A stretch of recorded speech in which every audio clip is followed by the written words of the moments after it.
Good morning and welcome to this week's edition of Keeping an Eye on the Geopolitical Ball with me, Jamie Shea, Senior Fellow at Friends of Europe. This year marks the 20th anniversary of the 9/11 terrorist attacks against New York and Washington.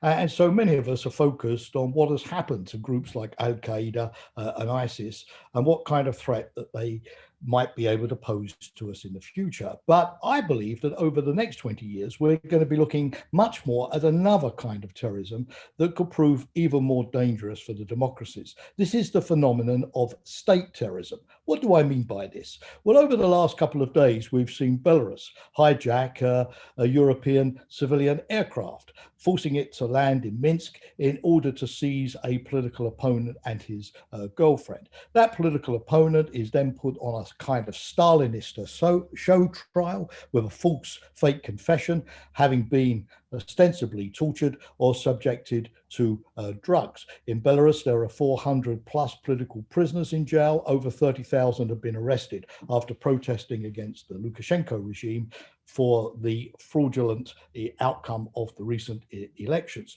In Russia, we have seen a further clampdown on opposition leaders, the closure of NGOs. Russia continues to occupy militarily Ukraine, Georgia, and Moldova. We've seen in Myanmar the regime promise to stop using military force against its people and then blatantly disregarding those promises. We've seen in Iran the arrest of a number of US and UK citizens on trumped up charges as part of an extortion racket to get economic concessions from the UK or the United States. We've seen China bully Taiwan in a constant campaign of harassment while mistreating the Uyghurs at home and taking away the remaining freedoms from the people of Hong Kong. All of these actions together seem to sort of suggest an increasing disregard for international law, an increasing lawlessness in the international system. The authoritarian states obviously now feel strong. They feel that they've seen off the color revolutions of the 1990s or the Arab Spring of a decade or so ago. The technologies of liberation via the internet and the social media have been turned around and are now being used by these authoritarians to increasingly repress and monitor their own populations. And the authoritarians are working together, supporting each other whenever one of them comes under criticism from the West. Now, this means that the democracies now face an urgent challenge of what are they going to do to rein in the new phenomenon of state terrorism. In the first place, aviation security is now going to become a major issue. We need to stop flying through the airspace of rogue states. We need better safety measures, better training of the pilots. We need to look at how our own military forces can protect civilian aviation where necessary. The International Civilian Aviation Organization in Canada needs to carry out a thorough investigation of what happened in Belarus and draw the safety consequences. Number two, we need to support the political opposition in these authoritarian states. Many Belarusian opposition figures now living in Poland or Lithuania are obviously frightened that they could be the subject of illegal kidnappings or assassinations. We need to look at how we can better protect them.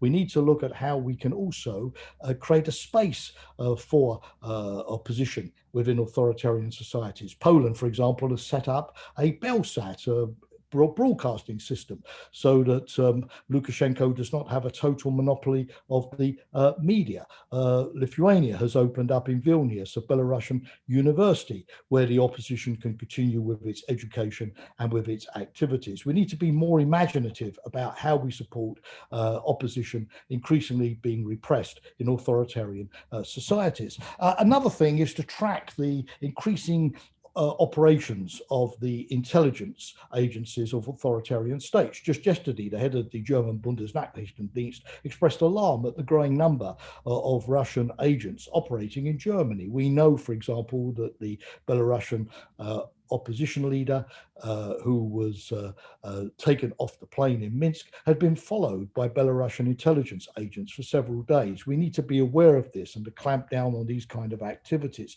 We need to look at the organized criminal networks that are behind the ransomware and cyber attacks that we've been seeing in the United States in recent days. Who is really behind groups calling themselves DarkSide or Reveal or Sophacy or Sandworm? How are they being helped and abetted by states? Who is pulling their strings? And we need to bring those figures to justice. We need to make sure that when sanctions in response to this state terrorism are adopted by the EU or by others, they are effectively implemented, and we need to make sure that they are effective. And finally, the European Union badly needs now majority voting in foreign policy issues. Just this past week, we've had 3 instances where Hungary has vetoed EU measures to condemn China for its bullying of Hong Kong, or to block a trade agreement with the African, Caribbean, and Pacific countries, or to prevent the EU calling for a ceasefire in Gaza between Israel and Hamas. The fact that one country can block the EU and stop it promoting its values is intolerable. And I fully support the German foreign minister in now saying that it's time for the EU to move to majority voting. So let's not take our eye off Al-Qaeda or other sub-state terrorist actors, but let's also be mindful that the much greater threat to civilization for the rest of the 21st century will come from the state terrorism of the authoritarians. Thank you for watching and listening today. I look forward to engaging with you as always, this time next week.